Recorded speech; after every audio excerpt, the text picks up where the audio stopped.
Për fund të ndërëzër në përmbyllet të kësaj, gjithë këtë që e përmena, ku dilemat e njerëzve, a pranohet, a s'pranohet, pranohet, veç me kuptimet qëtu, me kuptu qështu pra pranimin, me këto që e cekëm. Dash me konë rahat nga gjitha këto, me konë rahat.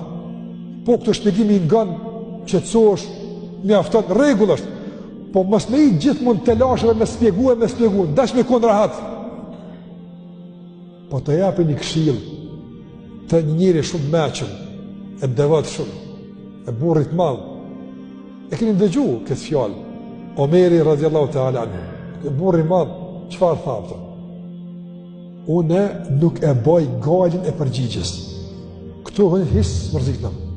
Unë e boj galin e duas, që to është gali e mbrej nga emër.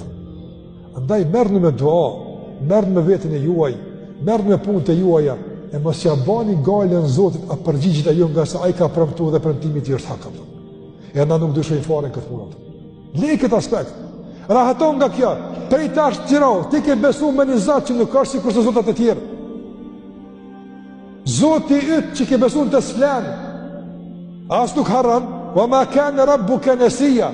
Allahu tha Zoti s'harran, nuk harran, as nuk e merr gjumi, as kotja, e as nuk e bën të pamundshëm rrezimin e vendimit i kur gjë as as to. Kur gjë? S'ka forcë që e nal zbatimin e caktimit të Allahu xhallahu ala. E pamundshme, s'ka ushtri, s'ka fuqi, s'ka pushtet që e ndal caktimin e Allahu xhallahu ala. Ka më boja që ai ka caktuar dhe fund.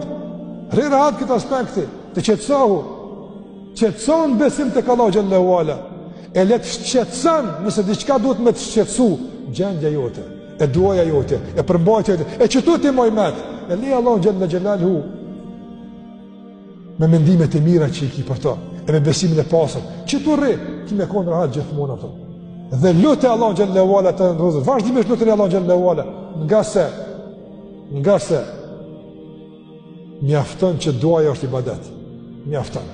Asë një kërkes mësë përgjisht, mjafton që sërp lutësh të ngji adhurim e shpërblesh, mjafton ka që ato, mjafton që është adhurim, mjafton që shpërblesh, mjafton që konfirmon se ai është Zoti yt e ti robi ti, mjafton që kja.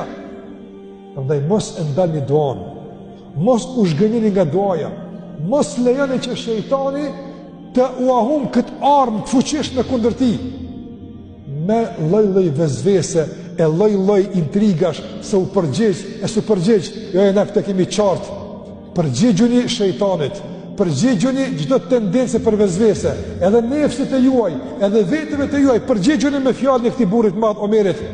Galën se kom të Zoti, galën e kom të vetja, se për Zotin e kom rahatu më të këtë aspekt. Ajo është i drejtë, ajo është i urtë, ajo është i mirë. Këtë e kom rahatu më të kur kom thonë la ilaha illallah, kom kry këtë punë. E kom kry këtë aspekt.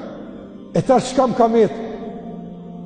Që ky i shkretu me tash, që ta me ndreq, e me përmirësu, që to është fajë dhe që to është problemi krejt. Dhe këtë kuptojmë, gjitha pastaj janë të qarta, edhe gjitha pastaj janë letë të pranueshme. Allah na bën nga ata që e lutin Allah xhallahu ala të ditë, e lutin si duhet dhe kur duhet, dhe lutin Allah xhallahu ala sinqerisht. Dhe lutin Allah xhallahu ala që Allah të na prijë në duat tona. Ai ka më përgjigj. Por Allah xhallahu ala të na jap freski shpirtërore dhe qetësi shpirtërore, ka shik kësaj përgjigje në çfarë do forme që ajo vije dhe kur do që ajo vije.